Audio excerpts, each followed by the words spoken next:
Schindler has a chance to write his name in Huddersfield Town legend.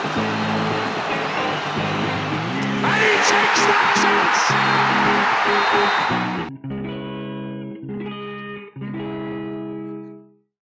Welcome to episode 5 of the Andy Takes That Chance podcast. As Cossie would say if he was here we are, we're at it again. And so were David Wagner's boys with a heartwarming display at Goodison Park. Neil, Danny G and myself were there to enjoy probably the best performance of the season so far. And as Town improve, so does our audio as Stu Foster joins us. Good evening. Good evening. Okay guys, so Everton. So pre-match 7-1 to win.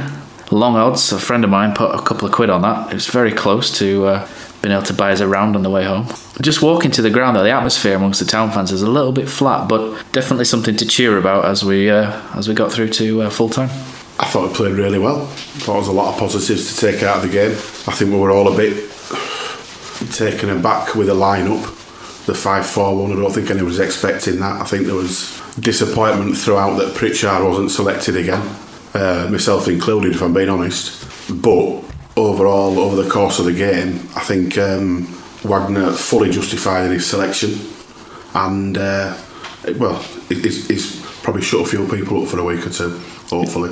It's one of those things, isn't it? So Town played a system which comes through and everybody says it's 5-4-1. Do you think if somebody else plays that system, such as Bournemouth, who with Eddie Howe's mates in the media, do you think they would describe that as 3-4-3 rather than 5-4-1? Probably very likely, yeah. One thing that I'm going to try and do this week is try and implement the Q&A as we go on, and Freddie Cocker was in touch and he's touched upon Alex Pritchard's continued absence as well. I think everyone's a bit surprised. I think he's played in the 2 games at the start, which are both on paper very, very difficult, and then not being selected for the next 2, which you'd expect somebody like Pritchard, who was our sort of main number 10, expensive January signing. I think we all expected him in those, and after their performance in those, I think we even expected even more to play at Everton. But like I say, Wagner's gone with a different approach. Pritchard not involved, and ultimately he's proven why he's manager and why not. So speaking of Wagner, so last week we mentioned as well that one of the reasons why we were struggling with that system and being able to get out away from home in particular was the lack of pace out wide as an outlet. And this week we played with those 2 pacey outlets, Danny. Diakabi looked a bit better this week. Yeah, he did. I think Nolan Harrod was a standout winger, but Diakabi he struggled a bit with the defending side of it, but certainly on the ball he did much better than he'd done against Cardiff. I'd called it 2-1 actually to Town on the way there, thinking that this was the sort of game where we could just upset Everton, but I must admit, same as Neil, when I saw the line-up without Pritchard in there, I would have changed it to a defeat, so I'm not going to claim too much on the prediction. The only thing I think Diakabi struggled with a little was when he wasn't on the ball, he wasn't making the sort of runs that I would expect him to do. There's a couple of links up with Phil Billing where he didn't play the pass either in time or he was inaccurate with it, but yeah, it was a better performance from him. I would be keeping him in for the next game based on that performance as well, just to let him settle a bit. I think there's a couple of people have said, should we keep him in and bring Mbenza in maybe, but I'd stick with him. So Van La Parra, I think one thing you touched on there, Van La Parra for me was probably the best player on the pitch for both sides. I thought it was excellent, and how he carried us up the pitch when we were in trouble, and then also linked up with both Moy, Billing, and it was really good to see both central midfielders, Billing and Moy, overlapping, underlapping, and really getting forward and supporting as well as the wing backs as well. I think Van La Parra arguably his best game in a Town shirt since he's signed. But the stand, is a great shout for man at match. But for me, it's Billing with man at match. It was absolutely excellent. And when you look at the midfielders up against Sigurdsson, 50 million, Schneiderlin, 30-40 million, Aaron Moy, who's, well, we'd all say is our best player probably, at 10-11 million, Philip Billing, academy lad, and he was the standout performer in that middle. Cost £5,000 from Ebsbjerg. Is that what it cost? In Denmark, yeah. Absolute bargain. What would he go for now? Probably add a 0 and double it maybe. Yeah, I think so.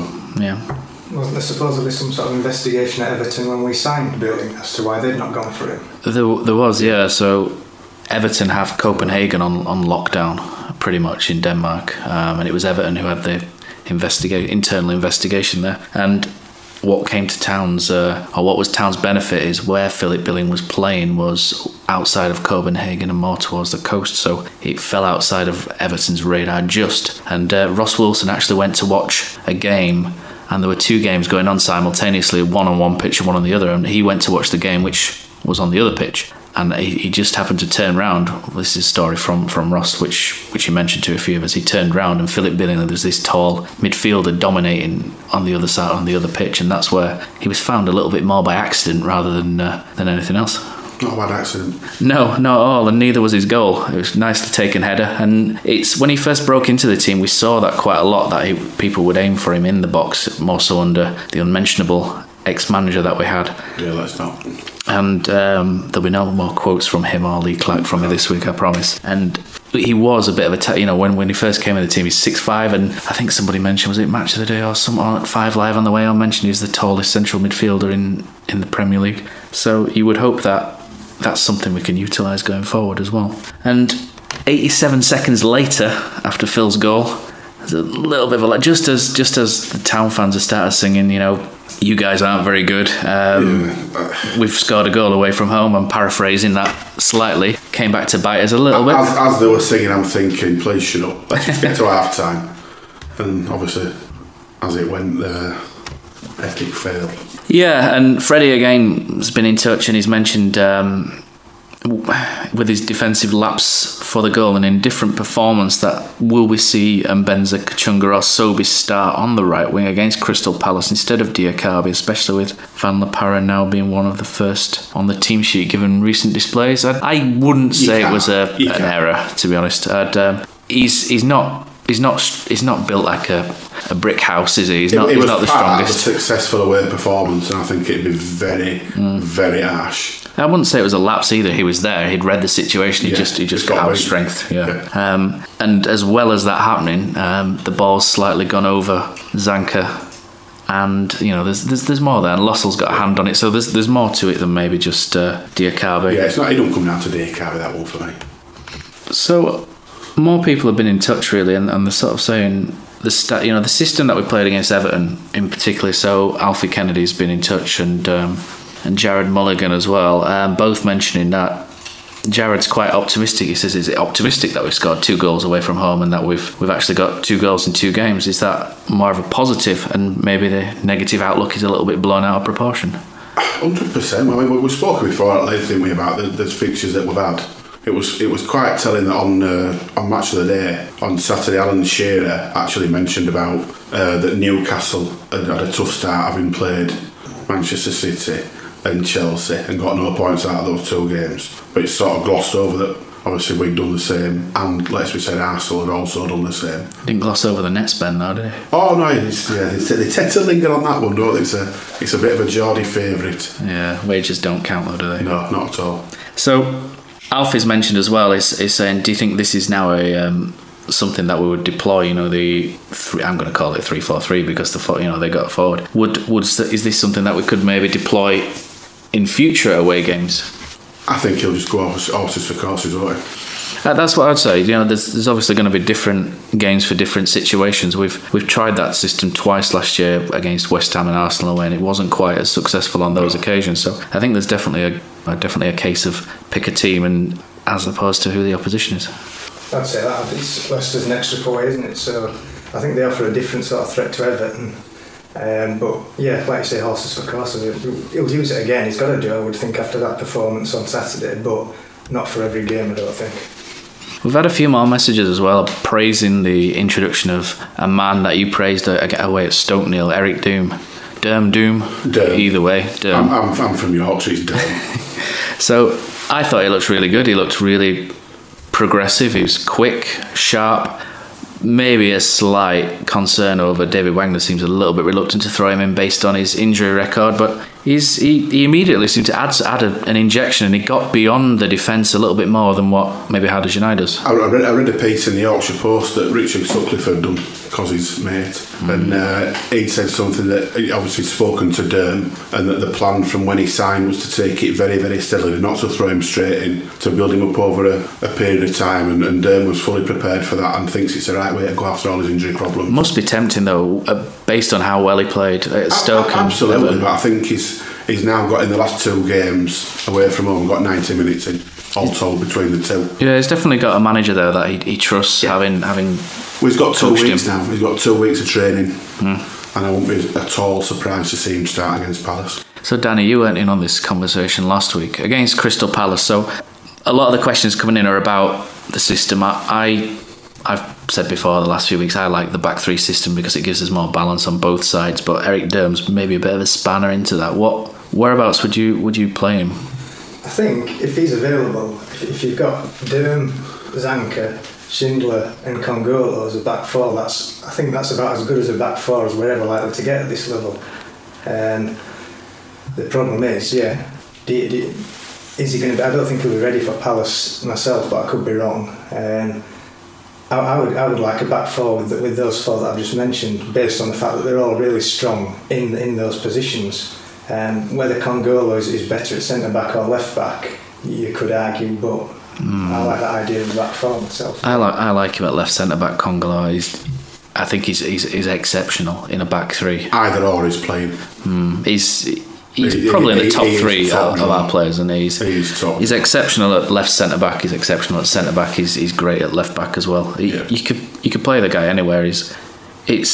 If you'd have said 2 years ago we'd be spending £17 million on a player, you'd be like, you're mad, absolutely crazy. But it doesn't seem like we've overpaid either. Not at all, no. Yeah. He's one of those who you could see playing for one at top 6 for me. He's that good. Yeah, absolutely, without a doubt. So we've obviously talked about systems, and I probably represent the more basic sort of football fan. I don't necessarily think systems are everything. I think what I saw, and I didn't admit the game in person, but let's say I watched it online somehow, what I saw was a completely different application from the side. And it's not all about the system. It was a completely different 11 that had the impetus to want to go forward. And the other thing that I noticed from earlier on in the season, in fact last season as well, there's a lot of slow side to side movement, which is, foot on the ball, look left, maybe roll it back, look to the right, and then telegraph a pass that you could have sent 20-30 seconds before. And I think the centre backs are probably the worst offenders for that, but I didn't see any of that at the Everton match. It was head up, it was quick passes, and the fans reacted to it. And I think the problem is a lot of the time they seem to be scared misplacing a pass, and passes were misplaced on Saturday, and they actually looked fearless on Saturday.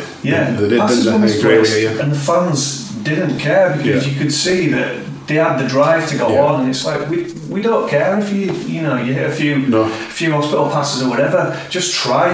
And I think that came out in buckets on Saturday, and I think everybody after the game thought we've arrived fine. Yeah, it's a great point. I was talking to quite a few people in ground before, during and after, and we'd all said that it was a lot more incisive, a lot more. We spoke about it last week actually, about saying want to be more direct, but not necessarily hitting long balls direct, but just be a bit more in your face and sort of push forward a bit faster. And Billing and Van der Padden were the 2 standouts for me for that. Billing a number of times went coasting through that midfield, driving forward, and Van der Padden was a constant threat for 90. He had a great game. I was tempted to start quoting Lee Clark again first. It felt like you were egging me on there, but I'm not going to do it. I'm not going to do it for a new horse if that carries on. I'm not going to do it. But Lee Clark's available if you want to hook. But I agree to an extent. There was a bit of a change of mindset, and I think what was different with Everton is they didn't sit deep. Like a lot of teams tend to sit deep when we've got the ball because they know we can hurt them, and there are 2 elements to it. So at home in particular, Cardiff and Chelsea, out of possession, sat a little deeper, knowing that they could potentially pick us off, or we would struggle to pass through them. And there's again what we alluded to last week was the bravery on the ball. You've got to be brave, you've got to be able to you know, if you spot a pass, you've got to be able to go for it. And I think it was quite early on, and Chris Lerver hit it was about a 90-yard crossfield ball to Diakabi, and you start thinking it went out of play, but it was the fact that he picked the ball up, he looked up, and straight away bang, switch. You know what I mean? Yeah. He didn't even think. And it was more. It felt like the shackles were off and they were playing a bit more an instinctive game rather than worrying. You could tell. Like Stu said, it was a great point. The whole thing just looked a lot more relaxed, for want of a better word. Just looked a lot more freedom in the play. I think that's what we want, though. When we go to places like Everton and whatnot, we're not expected to win. So if we lose, why not get at them? Yeah, exactly. Everton, let's be fair, they were no great shakes. I mean, you normally go somewhere like that, proper old football ground, with probably the worst atmosphere I've witnessed, if you can witness and no atmosphere. That's a question from Freddie as well. He said, which atmosphere and fans are more plastic, Anfield or Goodison Park? I think Everton fans are more wooden than plastic, aren't they? Yeah, they're very much so, not much to celebrate, have they? And, well, we won't mention the wooden, well, we just have mentioned the wooden stadium, but I think with Everton, it's an odd one, because last season they were just the same. I mean, Allardyce had just taken over, and I think they had the opinion that we're better than this. I know it's been said before. It's like we wouldn't care about teams that are lower down than us in the Championship or League One, but you've still got to make more noise than they did, or get behind the team in some way, surely. I don't accept that as an excuse. To me, it's Liverpool fans said the same thing. It's like, well, we're only playing Huddersfield. It's like, well, you don't. I don't go to watch the opposition. No, you go for the match day experience, which is why it's worked so well at Town. Yeah, absolutely. I mean, having been at Town last season, playing the season before when we came up, playing teams like Bristol City, you wouldn't have that down as an exciting game, but you've still got a cracking atmosphere. It's all about the fans and how you make it. And they could be. There's 40,000 Everton fans near enough in that ground. They could be the proverbial 12th man and make one hell of a difference with noise that they could generate. But it were almost apologetic when they scored. I think when our goal went in, and I was looking at that away and behind our goal, half of them got up and went for a pie or went to the toilet or whatever. So when they scored 90 seconds later, I'm guessing half of them missed it anyway. Yeah, well, I was just above you, Neil, because you were quite close as well at the same time. I had a steward in between me and Everton fans, that's it. And one thing I noticed, they got a corner. I think Eric Dem took the ball off Umar Niasse near the end. About 5 minutes from the end, they won a corner, and about 50, 60 of them just got up and walked out. You've got a corner, a chance to win the game, and you're walking out. But they never put us under any concerted pressure at all. They want a spell in the game where you thought, it's coming. That's one of the most comfortable games I've had in terms of feeling that we're not going to get beaten here. There's one chance where they put it across the goal and they were sliding in, but other than that, it felt fairly comfortable to me. There's one thing I said to a mate of mine. It got to 87 minutes, and I turned around to him and went, "This is great. There's only 5 minutes left, plus a couple of minutes here and there, and we're not even under the cosh." No. And that's the sign of a pretty decent away performance. And what I did like is that Town didn't change their attitude from sort of 80 minutes on. It wasn't a drop deeper and sort of wait for the expected onslaught. Town just carried on playing like they had done for the previous 80 minutes on front foot. And as an away fan, even at home, that's just what you want as a fan, because the best way to alleviate pressure is to carry on playing and going forward, and that's just what Town did. It was an all-round cracking performance for me. So we're still a new podcast, Neil, so we're still in the process of playing nice a little bit. Yeah. But one thing, I'm starting to get nasty now.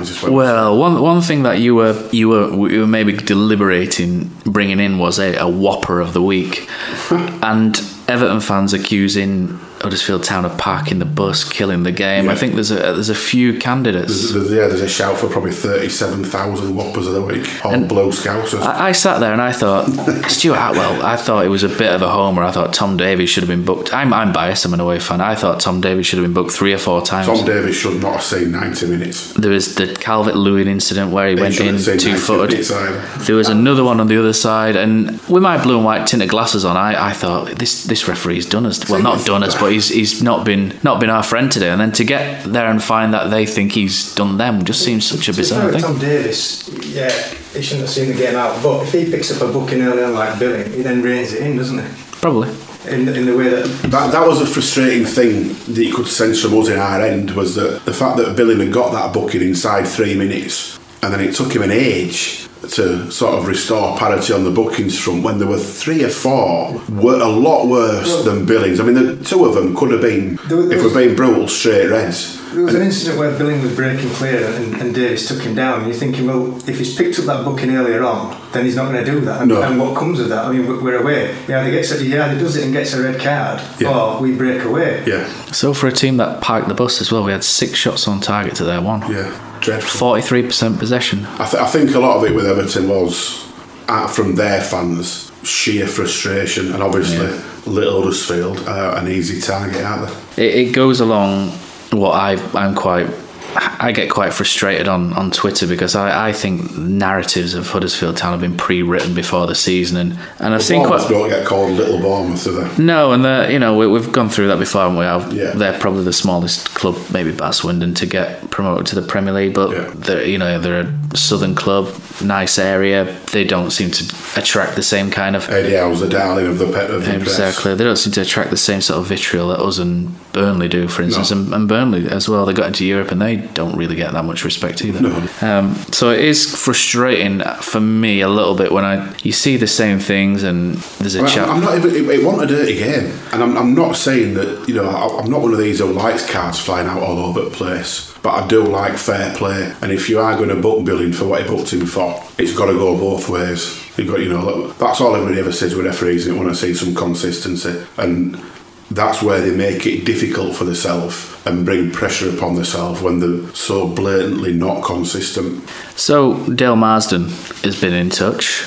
I don't think you've read this tweet, Neil, because you look slightly worried. I'm not, no. But it's not too bad. So it follows on from what you've said there with what is our next goal. He says, what is our next goal? In terms of Everton look at us as these little minnows. If we stay up, what Dale's sort of saying is, what is our next goal? A cup and try for Europe, a top 10 Premier League finish, stay in the Premier League and try bank some of the money coming our way? Or do we just keep doing what we're doing? Let's get through this season first. I think first season, brilliant. Second season, notoriously difficult. I get sick of hearing the second season syndrome phrase. Does that exist anymore? Because usually if you're not good enough, you go straight back down. Yeah, but it gets bandied around a lot, doesn't it? So let's try and avoid having that tag pinned on us at the end of this season. I think Town fans in general are a lot more positive just after witnessing Saturday, to be honest. And I think there's a lot to be positive about. I think this season it is about consolidating and making sure we stay up. And then can you attract even better players, and you have to go a little bit further, money-wise, etc. I think Dean Hoyle said himself, didn't he, at the Premier League chairman's meeting, that he was told by all and sundry that it's the 3rd season where it really kicks in, because the fans expect. Yeah. You've been around for 3 seasons, and it's time to sort of really stick your hands in the pocket, and go for it, and that's generally where it begins to fall apart. So it's tricky, isn't it? But we'd all love to see some established Premier League talent, but with the wages and everything, it's a fine line. It's a funny one, isn't it? Because when we got promoted, our record signings 1.8 million with Schindler, which is obviously bargain of the century, and now you're getting this summer we signed Sobby for 5.7 million, and nobody barely raised an eyebrow.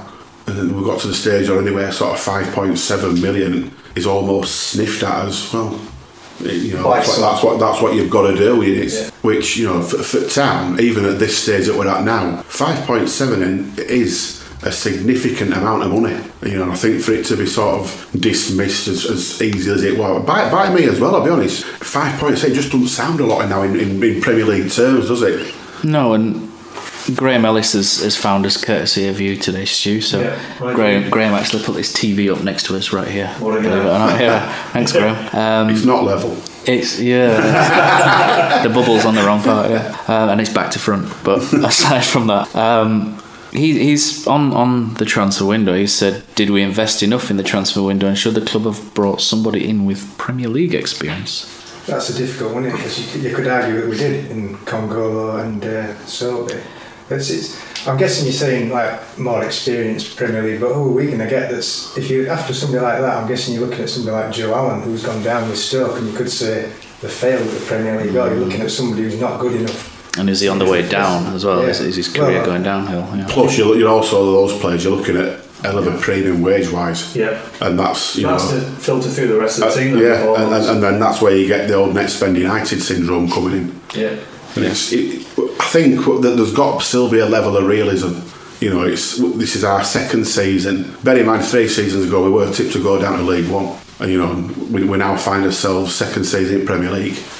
We've spent, in anybody's terms, a lot of money. In Huddersfield Town's terms, compared to everybody else, have spent ridiculous amounts of money from what we're used to.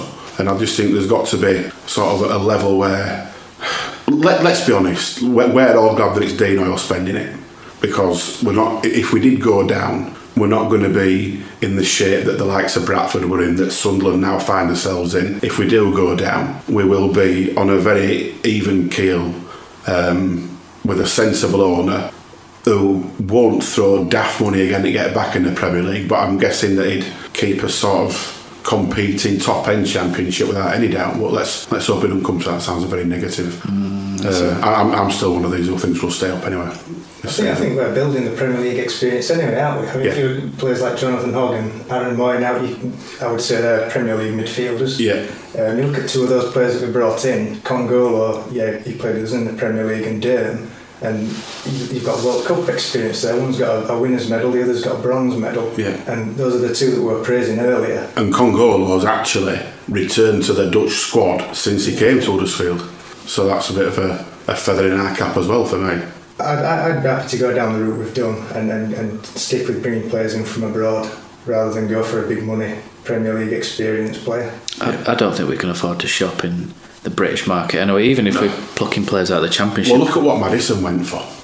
Do you know, Maddison, best part of 25 million quid. Maddison is someone who I've seen little bits before, but I saw him last September playing for Norwich away at Ipswich, and I remember seeing him, and at that point I thought, this guy he can play. He's definitely someone who we should be looking at. And it got to January and we needed that number 10, and I was quite forthright in saying, no, we need to go for this Maddison, but he just got too good too soon, and he came, and the problem when that happens is they go above your station, and well, Leicester are above. If you picture, he's signed for a team that 3 years ago were Premier League champions, who were on a totally different planet to us money wise.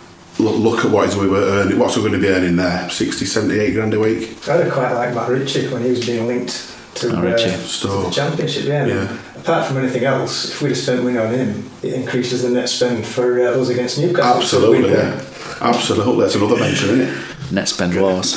It could be a good hashtag, that, couldn't it? So we've mentioned. So in terms of the transfer window, we've done that quite a few times over the last few weeks. I think generally we're quite happy. I think Neil, you might have mentioned last week that maybe we could have done with a striker. Did you say? No, midfielder. Because Aaron Moy is going in. Aaron Moy going in January. Less chance for Janino Bacuna to step up because no more League Cup games, obviously. It looked raw.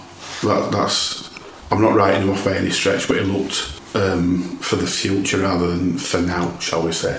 You've mentioned it previously, but I'd say stopgap would be Haderjanai in midfield if we don't get anybody else in there, presuming that Durham is going to be playing at right back. Yeah, I agree with that. Yeah, and just going back to something Freddie put where he tweeted us and he said our fullbacks are integral to our playing system, and right now both have the shirt failing to deliver anywhere near the quality that we need. And he mentioned, he talks about really, would you play Durham Smith, and we have already talked about that a little bit.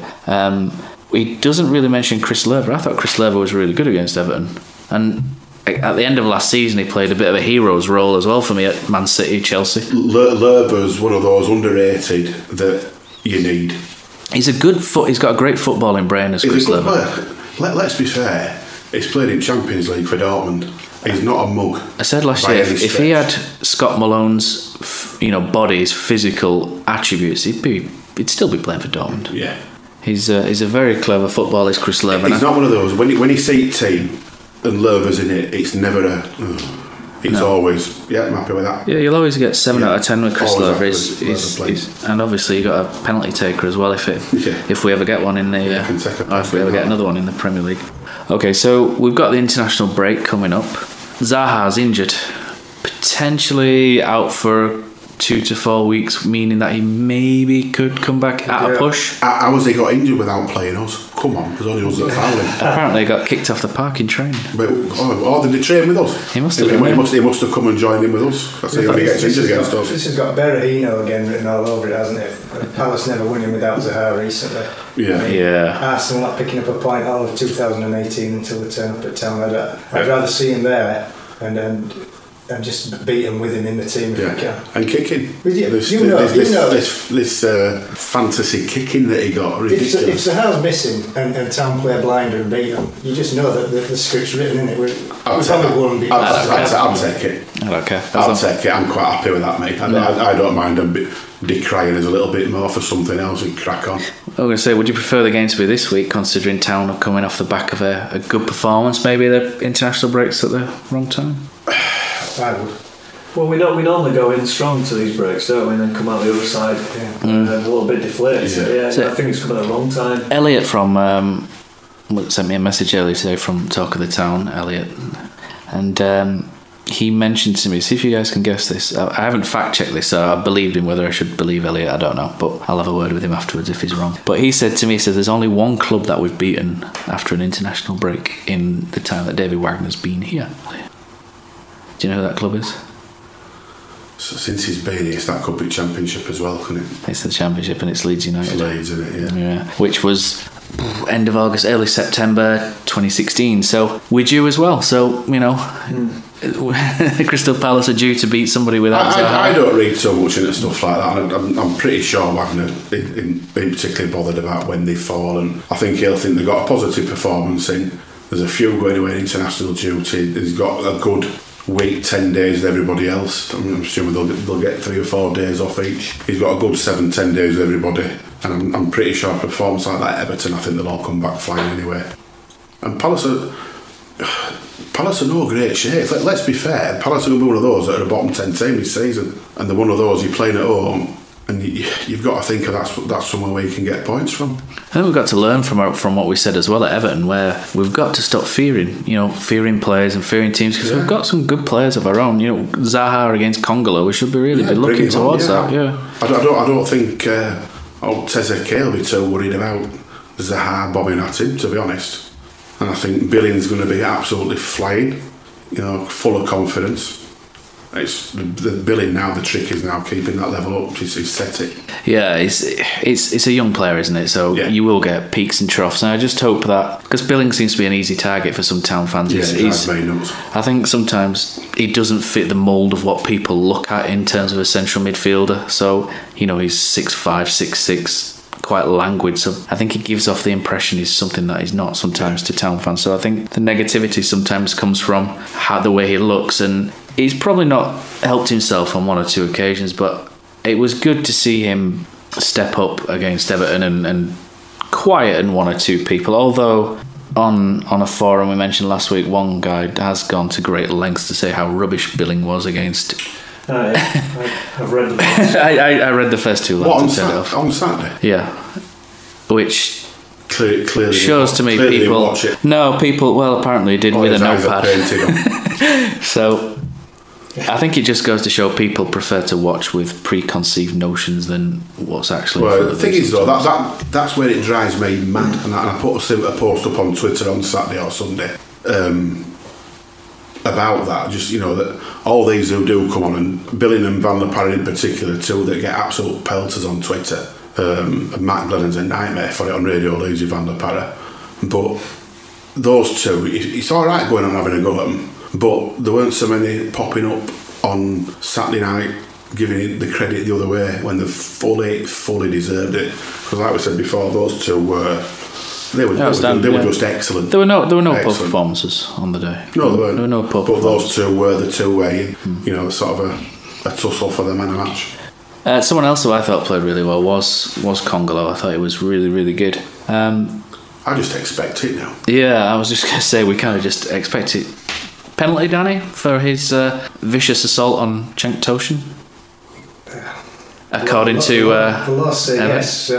I mean, I didn't spot it at the time. I didn't see any great claims about it at the time, but looking at the replay, it's not good. But as we've said, there's so many other decisions. The Calvert-Lewin jumping in on Hadergin and the incidents with Tom Davis. So I'd rather not dwell too much on that. You can make a case for the interesting thing for me was it wasn't picked up anywhere else. Nobody else showed it. No Everton player really. They don't want to claim for it. No, I think one player put his arms up, but I think he was looking for a deflection more than anything. Nobody, even the striker got up and just got on with it. I didn't think he looked like he really touched him much, apart from when Toshin put his head forward for the header. But if that had been given at the game, I'd have probably gone on frothing at the mouth. Yeah, if you look at that penalty that was given at Liverpool last season against Tommy Smith. Yeah. And by comparison. Yeah, that was soft. Man, got what it deserved, didn't it? So again, thanks for all the feedback that we've been getting on the podcast. Some of the feedback we've been blown away by a little bit, to be honest, and feedback in particular from Claire Hill's been excellent, hasn't it, Neil? And she's really good. Yeah, she's come to us with, I think initially she said that she was a little bit unsure of her football knowledge, wasn't she? But some of the questions she's asked here are top class, to be honest. I think she's having us on a bit. But so Claire's come in and she said a couple of questions for the podcast, and she's mentioned that David Wagner's very good at identifying the potential in players and unlocking that potential as well. And she's asked, who do you feel has made the most progress under the direction of David Wagner? That's a good question. I thought that was a great question. I really, really did. Genuinely, really good question. And I've had time to think about this, so I'm going to let you guys. I think there's a case for a few, to be honest. I think, he has definitely worked his magic on quite a few. I mean, when he initially came, I think the partnership in the Championship season with Tommy Smith and Kachunga, I don't think anybody saw Tommy Smith as a marauding attacking right back, and that season of the Championship it was exceptional. So that's clearly one going back from when he first Tommy Smith is the one that came to my mind because under Powell he was sorry I mentioned it, didn't I? There should be a swear filter on here. But under the previous manager who's a nice guy, so we won't dig him out too much, but under he bought a flat cap and went touring Yorkshire. So. Apparently he was going to go to watch rugby league, but I never saw him there, but never mind. But he under him, he was always on the back foot. He was always scared to jump in, always scared to commit. And he had him playing as a very defensive right back, almost. Oh, sat on the bench. And I remember when we played the game against Leeds and he collided with the post, and it took him quite a while to get over that as well. And I don't think the management seemed to help there. And all of a sudden... That was when they landed air ambulance on pitch. Yeah, and then all of a sudden there's a switch flicked in Tommy Smith when David Wagner's come in, and he's gone from this timid fullback who had a bad experience with the post to being club captain and one of the main characters around the place. And he's gone from someone who looked like he was heading to League One to Championship Team of the Year. And you mentioned Kachunga as well, who was, when we signed him, I remember some German football experts saying, nah, useless. Yeah. And he's coming as a striker. He's seen something in him as it's almost as a partnership down right hand side. They were absolutely he didn't quite play as a winger. There's a position in German football, I think I probably get the pronunciation wrong, but they call it like a Räumdater or something, which translates to space investigator, and Kachunga was pretty much somebody who would great position to play. Apparently that's Thomas Muller, space investigator. Bit David Bowie. Against Watford last season, Kachunga, until he got injured, and that was more a 10 role. He did, he played really well. And I thought last year at Everton, Kachunga just started to look like he was coming back in, and it was really good to see him back. Going back to Everton a little bit, but it was good to see him come back again, and he looked all right, I thought, as well. I was a bit surprised at the sub at the time. You're never going to get anything less than 100% from Kachunga. He's never going to be the best player we've got, but if you want an application, attitude, I'm not saying he's not a good player, don't get me wrong, we're playing it if you want, but attitude, application, effort, always nails 100%. Great dancer. Cracking dancer. I think Hogg's much more highly thought of now. Before Wagner arrived, I think they split opinion quite often, and I don't think there wouldn't have been that much of an outcry if he'd have left at that point. But I think that's the system that David Wagner plays that suits him as much as anything else. He missed a lot of games, did Hogg, as well. He taps into mindset as well, doesn't he? And he's very much tapped into Hogg's sort of warrior, never say die kind of spirit.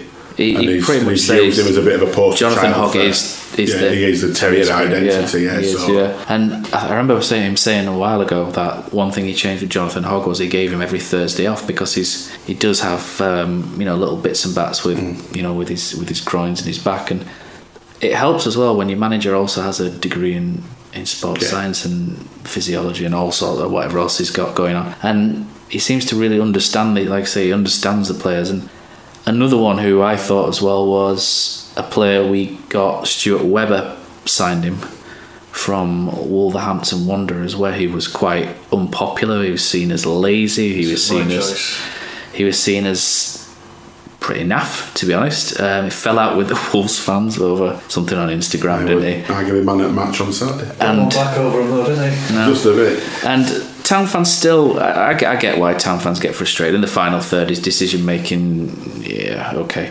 but he's gone from being someone who was a bit of a waif really when he first signed. But he thought the wind were going to knock him over, but now he's such a strong, dedicated, fast athlete that gets up and down the field, and if he can score 8, 9, 10 goals a season and cross the ball, he's playing for Liverpool. Somebody questioned on Saturday on Twitter on my home about whether the lads that were brought in wide were good enough when you consider that both Van La Parra and Kachunga were on pitch at the same time. And I countered that by maybe it's that those two have seen these new lads come in and they've had to raise their game and step up as well, and they're seeing that their place is seriously under threat by two lads coming in from abroad. I was pleased with what I saw from Diakabi on Saturday, because the previous Saturday I saw him trap the ball and it ended up going from the right wing to the left wing, and thinking, oh no, what have we signed here? But going back to Van La Parra, he's exciting, isn't he? He's excited in the fact that you don't know what's going to come out at the end of it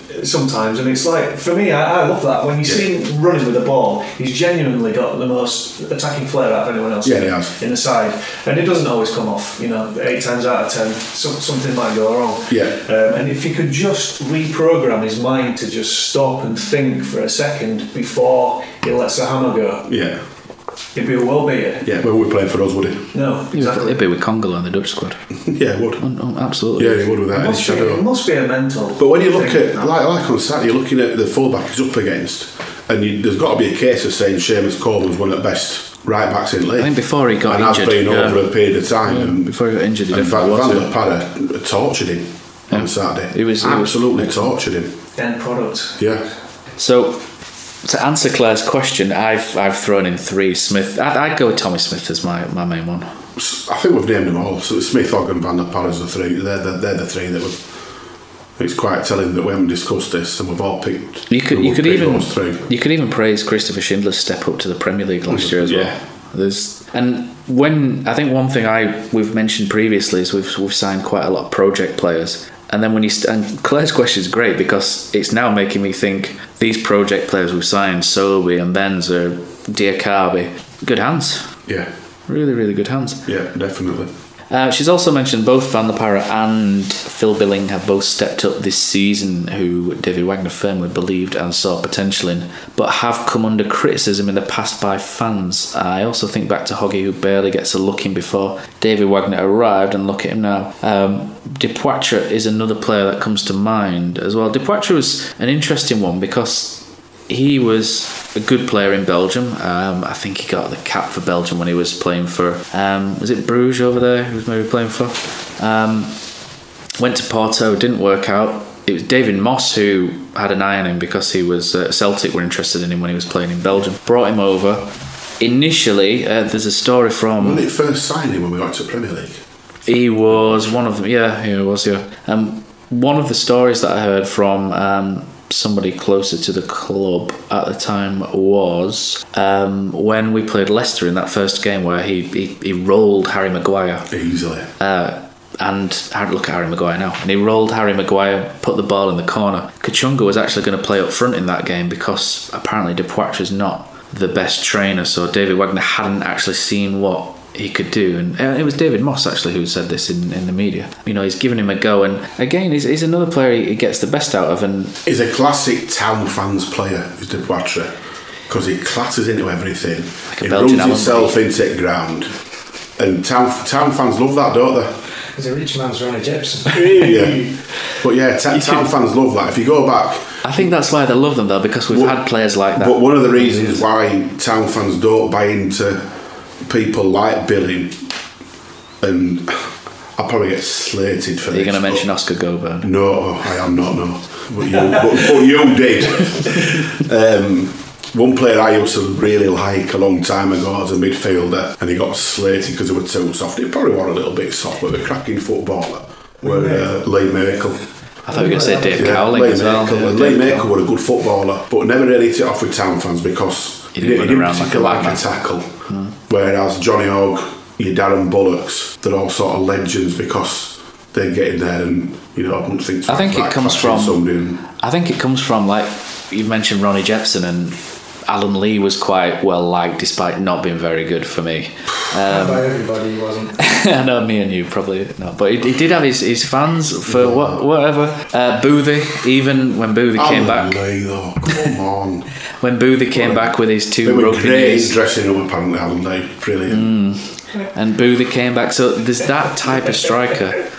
You can see a mould which Town fans are drawn to. Yeah. Even if, in Alan Lee's case, they're not that great. He was rubbish, let's be fair. He turned every game into a pantomime of case of he's behind you, and I struggled with it, I'll be honest. Andy Payton's a good comparison there as well, because he used to score so many goals, but nobody ever took to him because he just had that attitude of this is all about me. I liked him and all. Yeah. Did you? Because he did a job though, didn't he? He scored goals, yeah. Kept us up one year, did Andy Payton. Yeah, absolutely kept us up, and I really liked Lee Makel. Darren Bullock was when I was a kid, I was a big fan of Darren Bullock. But everybody, I liked both of them together. And everybody should love Darren Bullock, but he could play a bit. I just like a proper footballer. And for me, Lee Makel, was soft, but it was a proper footballer. He scored one goal against Crystal Palace one year and turned it inside out. It goes, against Nigel Martin as well. Brilliant goal. Did you go to that early on when he signed?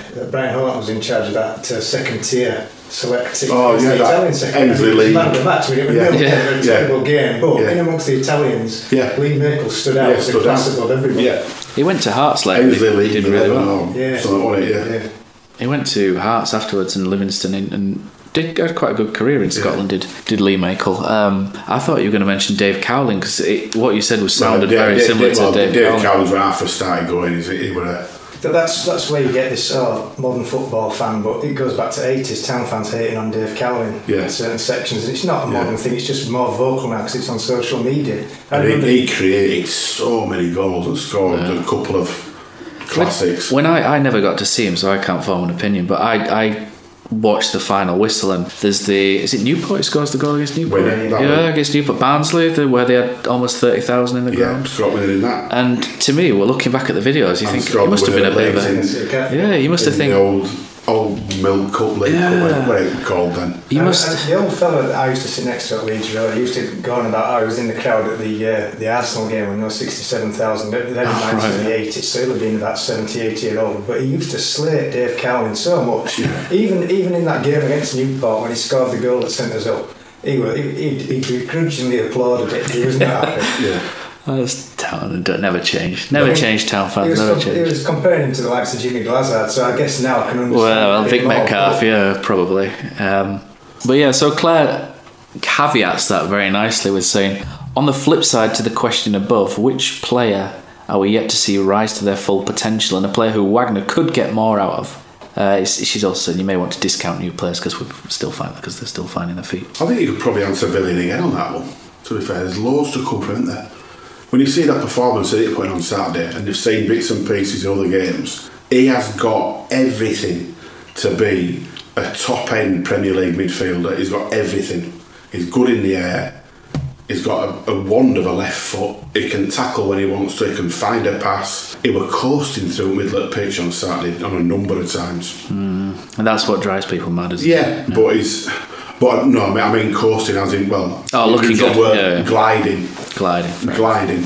And he just went, through on a number of occasions. And I think if the penny drops in his own head, Billing, and Wagner gets a grip of him, he's worth a lot of money, is that lad? The caveat to that is he could end up going for about 50,000 to Wigan. So. Could be Oscar Gobin. Yeah. Okay. And obviously it's a different level, but Oscar Gobin was somebody who had a lot of natural ability but just didn't want to fulfil it. It's a difficult one for me because he's got so much out of so many. I'll probably say the only ones I can think of is I always thought Joe Lolly had a lot of potential. Joe Lolly. And that goal he got against West Ham. Yeah, it was brilliant, wasn't it? But I don't think that's down to David Wagner. I think he had a lot of injuries, did Joe Lolly, so it's probably... Shin splints, wasn't it? And, I've got a friend who's a Nottingham Forest fan, and Joe Lolly is firmly his they love him, don't they? Over and above Hef, I believe. Yeah, that'll change over time. That will change for sure. But they adore him. I always thought he had a really good potential, and I think Mark Robbins. There's a little thing with Mark Robbins. For me, Mark Robbins ruined him because when we signed him, it was this free scoring sort of. It was almost a Royal Rovers story, wasn't it? Going from Kidderminster non-league to Town. We were Championship then, weren't we? Yeah. Mm-hmm. And Naki Wells. And it's the form that it was in when we signed him. I'd just like to see him poised straight in. Let's not take that buzz away from him. Yeah, of course he's going to be raw. Yeah, he's going to have a load to learn. He's probably too lightweight at that point as well. But confidence and belief in your own ability and sheer excitement and adrenaline can take you a long way in football. And I just think that at that time, the brakes were put on him straight away and he never really got a chance to sort of flourish. Your other obvious player is Mr. Ince, isn't it? Because no one's been able to get that magic out of him in the Premier League. Enigma, isn't he? Yeah. So, will anyone ever? I think that's the name on his back, and his dad stood over him, which weighs heavy on him, I think. But just going back to Lolly, Neil, there was... I'm going to be careful what I say, but there was a disciplinary incident when he first arrived which caused him to be... which set him back slightly, and then when he was ready to come back, that's when the shin splints kicked in. So I'm probably not going to blame Matt Robbins too much on that one. But I'm blaming Matt Robbins for everything. But is he in joint first place with Chris Powell? Not Grayson. Grayson took us up. Whatever way you look at that, I'm just saying the depths you're going to blame people. Grayson were in charge of it. We got promoted at Wembley, so he's off the hook, isn't he? He is off the hook. But Matt Robbins, I'll never forgive Matt Robbins. I went to the Oldham last friendly of the summer. Oh, yeah. We got absolutely crucified 3-1 at Oldham, playing Chris three Lopez, at the back. Lopez who scored. I don't know, but we got 3 at the back. Peltier, he played Matt Crooks, right centre back. Spent all his life. Killed his career. And then we've got absolutely... He had played in the 21s, 23s as a centre-back for 12 months. But he played in that friendly. We got battered at Oldham and then at Bournemouth week after in league. I said to him, I don't wear that to that game, and I just said, there's no way I'll play that again. And I saw it. What I didn't get about that... Dear. What I didn't get about that was Matt Crook's a tall ball-playing midfielder. You play him in the middle of a 3, surely. I just think that Robbins threw that team out that day knowing full well that he would go in and I'll just roll with last week's team. Yeah, he's not going to get much support, is he, from Adam Hamill at right wing? Adam Hamill at right wing back, dear. No. So after that alone, I was delighted when Matt Robbins went. Delighted. So there. I liked Matt Robbins. To a certain level. Deary me. But I met the guy. He was a nice man. Yeah, I met the guy. I heard he explained a lot of his philosophies on football, which were I think really good. Wasn't it, when all his coaches left? Yeah, he did, and he should have gone at that point rather than changing people. He did, but he should have gone himself. He should have. He knew at the start of that pre-season that he wasn't going to be hanging around. You don't just make an overnight decision that you're off. That's coming. So he should have cleared off long before the season started. I'm not so sure, because he did the 3 Peaks challenge, everything. He put a lot of effort into that sort of pre-season, I thought. So I saw it as a complete shock when he walked. I don't think it did in terms of the result. I think when the result happened, I think it all came. It was on the back of the previous one at Oldham in that friendly, and it was. I didn't go to that, so it would have. I didn't have I wish I hadn't. The wrath of Neil for that. So Claire's last question. She's been busy. Yeah, one for fun. If you could make a team using past and present players, who you have in your team and why?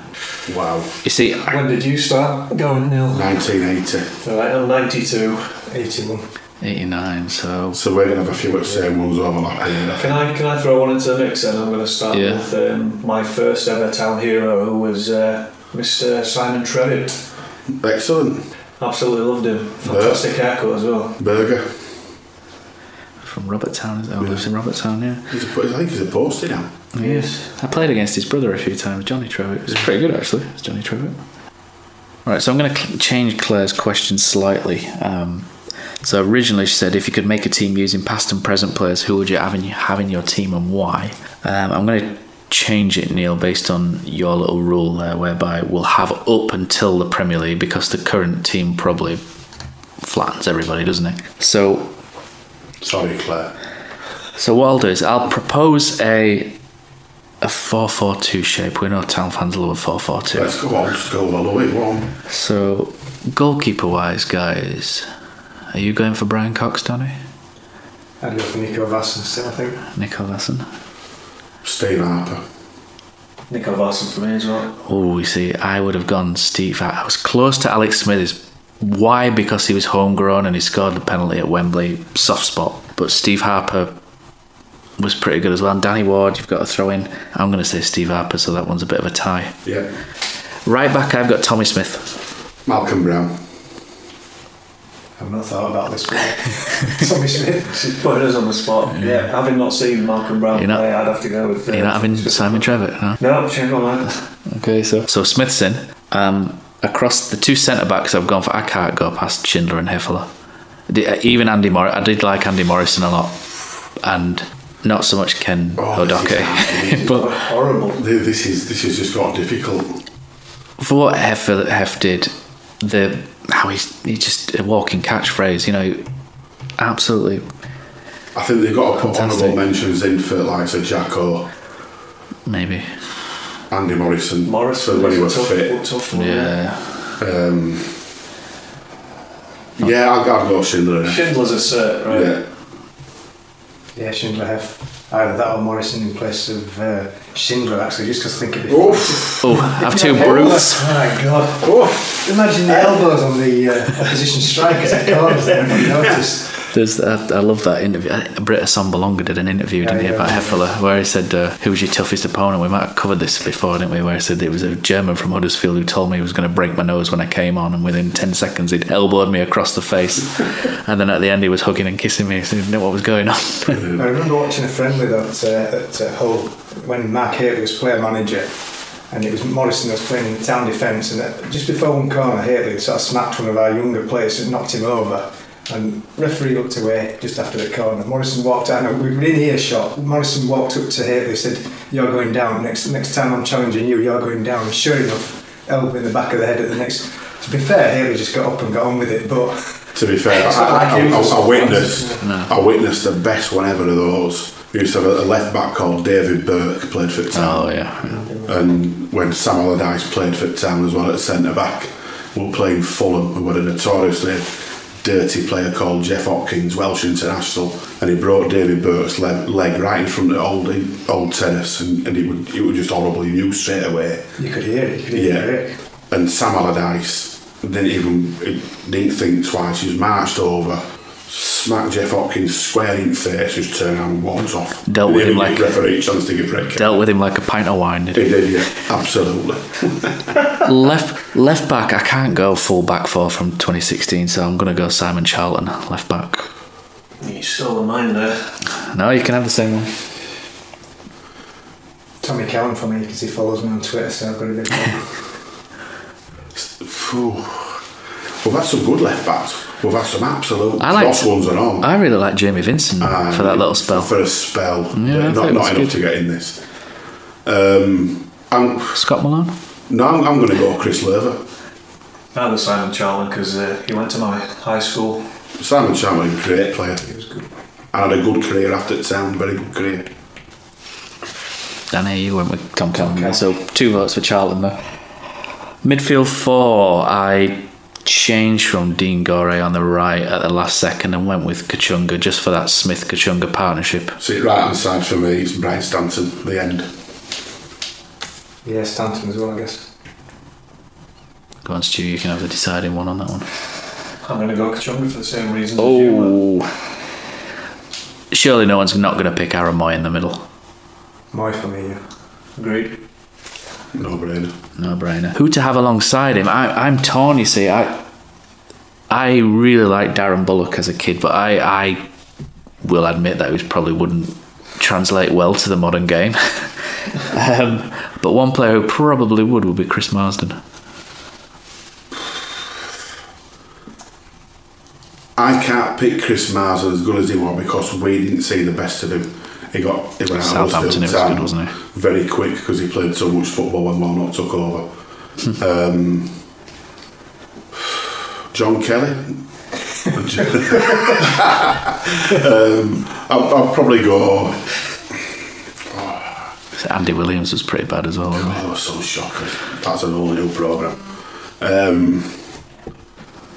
It's a tough one, isn't it? Somebody else go. I can't think.